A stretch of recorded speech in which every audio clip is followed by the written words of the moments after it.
Perfect. You know, from Hebrew Israelites to the Muslims to everything. You know what I'm saying?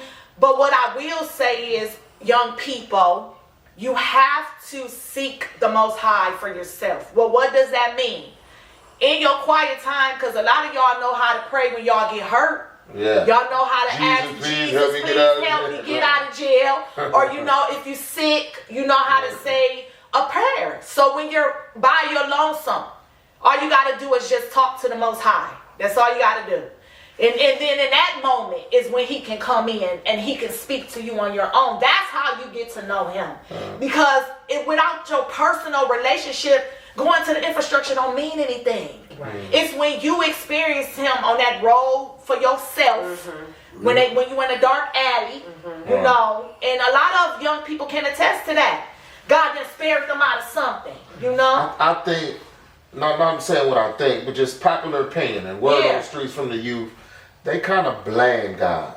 Okay. You know what I'm saying? It's more like if it was a God, I wouldn't be going through this. Our family wouldn't be poor. And they kind of try to accredit materialism to who God is. And they feel like if why is all these kids dying if that was the case, or this, that, and the third. So I try to tell them in the best way, you know, because they say come as you are. So I kind of come at, you know, Jesus walked amongst the people. He walks among the poor, the blind, the deaf, and all of that. Yeah. Street people in the Bible in Babylon. So I didn't try to get too lost in translation. Because I know the knowledge and I know all of that. Definitely. But in order for me to reach them where they are. Right. Yes. I come in a certain form. Most definitely. So at the end of the day, I think it's a blame game. Yeah. And I think they blame and like we say, it's a God and a devil. And they get more, they obtain more physically, I ain't saying spiritually, but physically, financially, when they're doing devilish things. Minus walking the road, the path, and staying away from the homies, where if I'm staying away from the homies and I'm staying away from the streets that's paying me and helping me feed my family, you know, that ain't no money in that. Right. So what's the, you know, what's an opinion on that part? Where they just thinking that the devil, you know, and they ain't even calling it the devil, but they don't know. They just like, we winning. We winning over here. We winning over here. And we all been in that place of feeling like we was winning over there. I was a juvenile in that place. Feeling like coming from poverty. Feeling like I was winning over there. But in reality, I was really losing. Losing yourself. I was losing over there. We not winning over there. You know, Jeremiah 9, and but I have to, because that's how the prayer line came about. Everything that's happening with our youth is in Jeremiah chapter number 9. Them dying on the streets. But what it said was called for the mourning women, the wedding women. So if we get about our business, we can draw our babies back. And that's just where I'm at. And I believe that. Because I can give them all of the knowledge, and I can say one thing it comes down to is choice, though.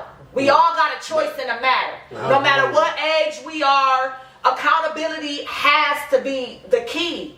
And have we all blamed God? Most definitely we have blamed God. We have blamed God, you know. I wear a clergy collar. And I didn't blame God on some things. Like, are you serious right now? Like, for real? Right. You know what I'm saying? I want to go do something I ain't got no business doing. Right. But at the end of the day, I understand the consequence behind it, too. And sometimes, in that split future, you'll see why God did it. Yeah, most definitely. You'll understand why it happened. Yeah, yeah. Some things happen for a reason. For a reason. To protect you. But they don't see reason. But they don't see reason. They don't see reason. They don't see... Might be the reason that you missed that phone call. Yeah. Yeah. Or to take that ride. Yeah. Yeah. I'm saying. I've been in a couple of those situations. That's what I'm saying, right? But where they getting it from, though? So that's why I said we got to blame ourselves. Because they don't just come out the house one day. Right. You know, it's coming from somewhere. Right. You know, so if that can change, then we change the trajectory of what's happening. You know what I'm saying? When we change, everything changes. And not so much, because home can be wherever the love is.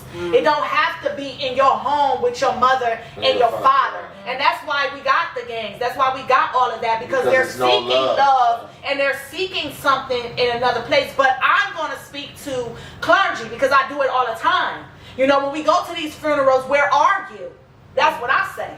where you at? Because your church is at this funeral right now. You see what I'm saying? So in order to the young people, encouragement. God is real. He's a spirit. So the only way you can see the Spirit of God is going to come through you. And you winding down. And you being still.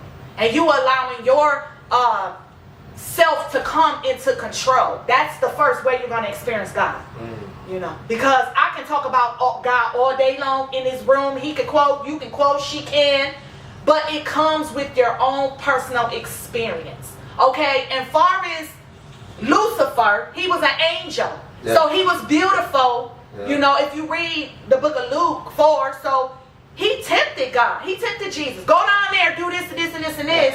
And then if you do that, then you bow down, and he's also a spirit. And a lot of people don't understand that the devil ran the music department. Right. In heaven. Yes. And he was cast out of heaven. Yes. To earth. Along with 200 other people.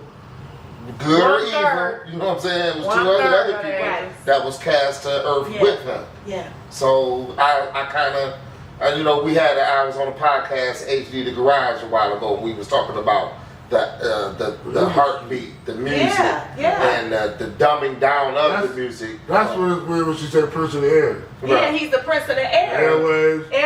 That's how the producers control what you hear. Yeah. This is a single you putting out. The music just sounds so. They control it. It's things in the music that's not. It's a sadistic rhythm.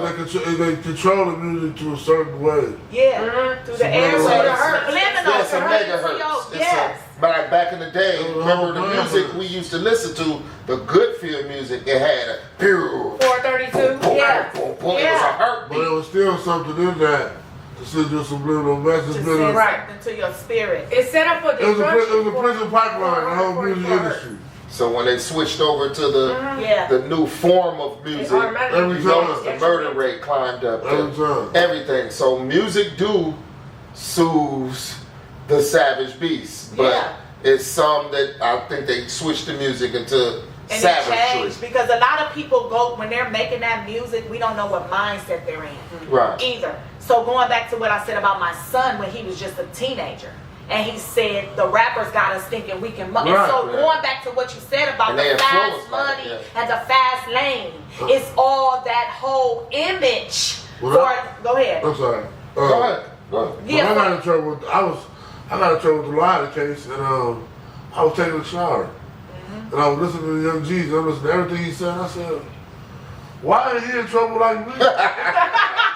He's saying when you get misleading you. I got the shower and cut off. I said, I can't listen to this no more because he's promoting some of the things that I'm in trouble for right now, and he's enjoying his freedom. And I'm getting ready to go tell my mama goodbye for a couple months. Right.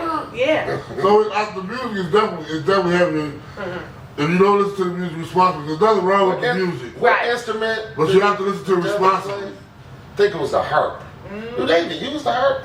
Yeah. Music now. I know one that personally played the harp. Yeah, I know people that play the harp too. It's a sound. It's a sound on Fruity Loops or the producer beats, and you want to put it in there. I bet you it's a sound harp. Yeah. Put it in there to make that sound. But it drew the Pied Piper. Look how he drew the kids in. So that's what the enemy does. He's like the Pied Piper. When things are happening, like when we go to Walmart and we only want to buy some grapes. Right. And now we buying bread and we buying all of that because it's that stuff in there. So circling back around to how we even got on this and to encourage the young people about who God is and who the enemy is. Just know that they're both spirits. But God is the supreme being. He's above the enemy. The enemy cannot do anything to you except God permitted to happen. You know, the book of Job, he permitted that. He told Satan to go try Job. And Satan said, don't you got a hedge of protection around Job? So Satan is dumb, y'all. Yeah. Young people, that God y'all serving, the one in the streets, is a dummy. You smarter than him, for real. Right. Yeah, you smarter than him. But because you haven't tapped into the God of your salvation, who he is, then you don't know. So I'm just encouraging you tonight, wherever you are, if you're watching this podcast, we've talked about a lot of things here. But it's about your soul. And we're a triunit of a man. Body, soul, and spirit. And when you leave and you go, the only thing goes is your spirit. Okay? So I'm saying to you tonight, wherever you are, whatever you might be dealing with, hatred, you angry, you know, you feeling like your mom and daddy don't love you because you ain't got no new Jordans. That don't mean somebody love you because you got some nice tennis shoes, okay? All right? So I want to say that because we've equated those material things like with on love. Facebook. Yeah, like on Facebook, like love. You know, right? You know, I don't understand They're that. living for that. living for And that. all my pictures got 200 likes. They living for that. Right. What you want? Yeah, right. Right. So I'm just saying to you that just because you can get some new Jordans and all of that stuff, that don't mean somebody love you. Love is when somebody's gonna tell you the truth about who you are. You know, but I want to let you know, young man, young woman, you're a king, you're a queen. That's what these is all about. Wisdom, knowledge, and understanding. It's not just about the logo. It's about the empowerment. We're here repping the brand. Y'all know what it is. Young man, you're a king. You know, God created you to be a king. You know, King Solomon, you know, in all his wisdom, and we can talk about him, but he got greedy. He wanted all the concubines and all of that. God gave him the most powerful thing, young people, and that's wisdom. Go ahead. Oh, no, go ahead. With wisdom. No, wisdom. When you spoke of Job, one of my guys told you know Tojo. Yeah. He was talking about, I don't remember the actual character, but God laid him on his stomach for 1 year. Oh my God. It's one of the quotes in the Bible. And we was, you know, it was a lady was outside of my old shop on Door Street. She kept begging for change, and everybody was dogging her or telling her no. And he had broke down the story. Is it Lazarus? Yeah, Lazarus been a rich man. Is that what he's talking about when Lazarus died, the rich man, the beggar? Is that what he's talking about? Beggar. The beggar and Lazarus. So Lazarus died and Lazarus died. But you had the rich man. But he was at the rich man's door, and he wouldn't give him anything. So when he died, he put him on his belly for 1 year straight. The bosom, And he compared that. And I questioned him, Tojo's spiritual, and I was like, he's like, every time I see her, I just get this feeling about her. And then he brought up Lazarus, and he was like, I give her $5 every time I see her. And I'm like, why would you do that? She ain't gonna do nothing but spend it on liquor, drugs, whatever. And he broke down it's the story of that. It's not your problem what they do, you know? With the money. Because and that's God testing you to see if you're going to give to one of his angels, but you're looking at her as if she was. Yeah. And the rest of the lady soul's the quarter lady. Yeah. Remember the quarter lady used to be up in the corner?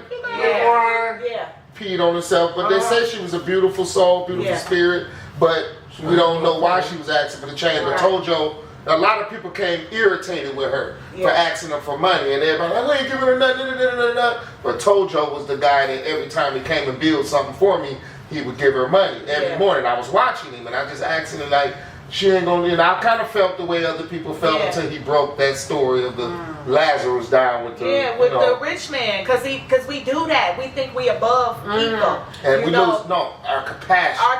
We lose our compassion for the next person. And that he broke that down in a fine form. I couldn't really explain it like I really wanted to. But that's what it was. So it was just like, well, when he was alive, he was coming, and now you saying, can you tell Lazarus? Can you tell him to go save my family?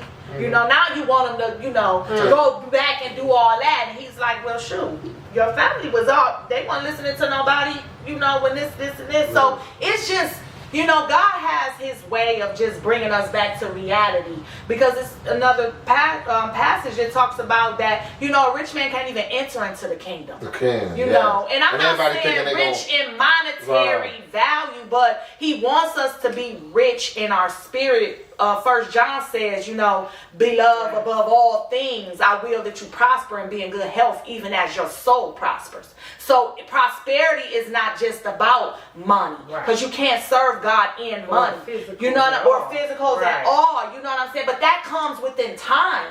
He will supply that to you. But then if we get the money first, now we make the money our God, and that's what has happened. So we'll do anything for the money.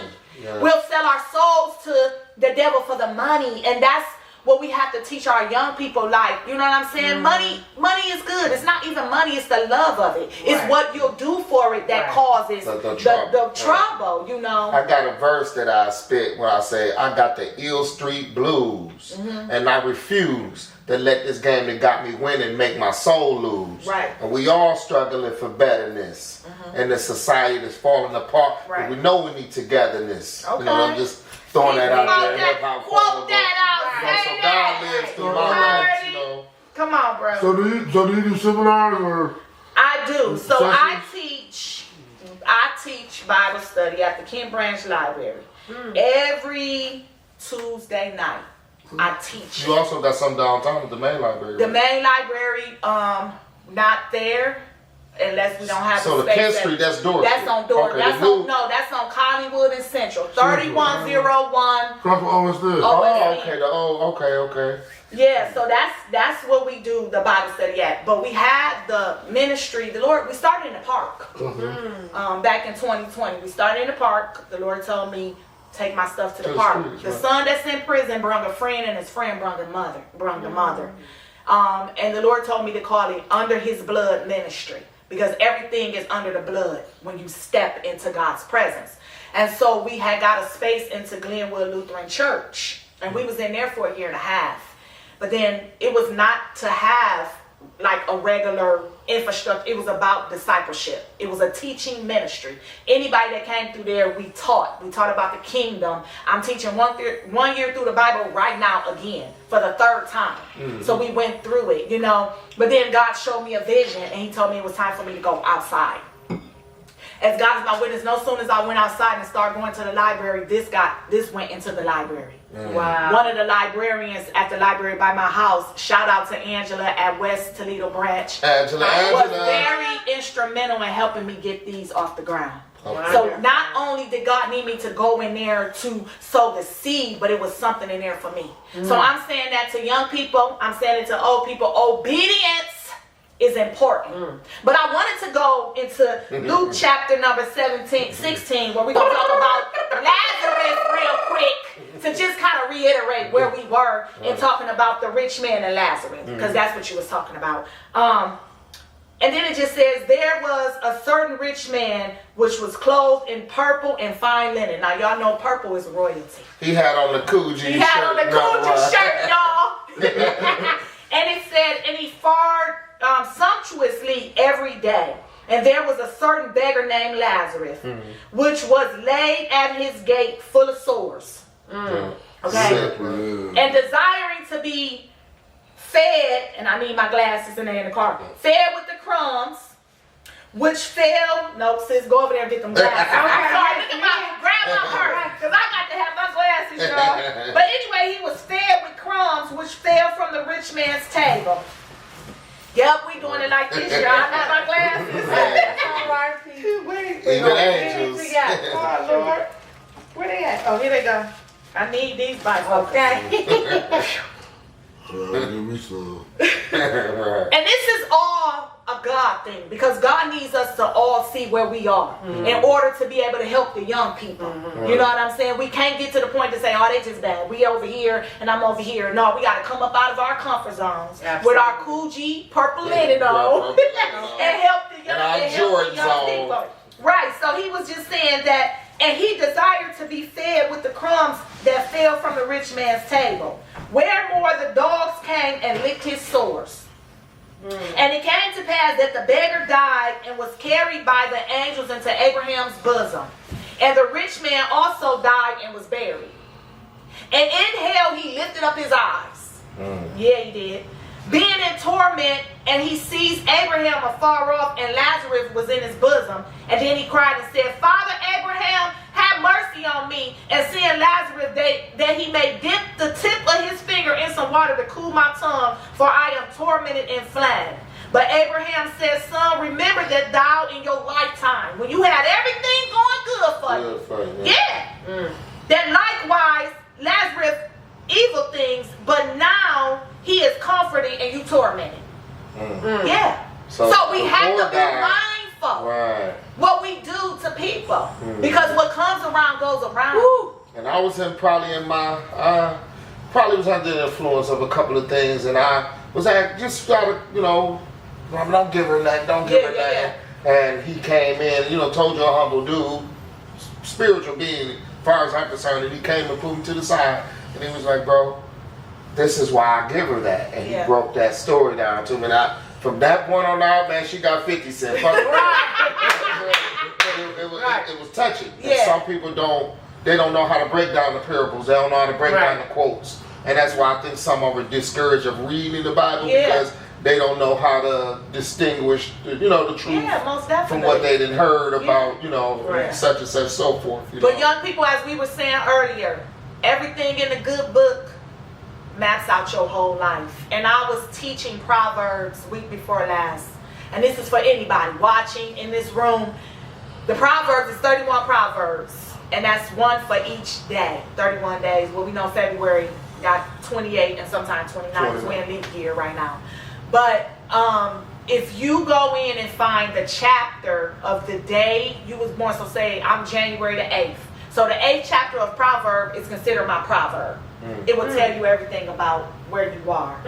And so that's what I'm saying. That's powerful. That's wisdom. I never knew that. That's wisdom. But that's why whenever you read in there, the father was saying, son, attend to my wisdom. You see what I'm saying? Just go. So if we're reading that, God has something specifically for us that's going on right now. And we can go on and on and on about what's happening in the earth and how a lot of these foreign countries in the Bible, they was called something else. Now they didn't change their name to something else. But if you don't know, if you don't read, then you won't know. You won't know who changed their name to what. And you won't know why this is going on. So young people, although it seems as though it's a whole lot, confusion. This is your heritage right here.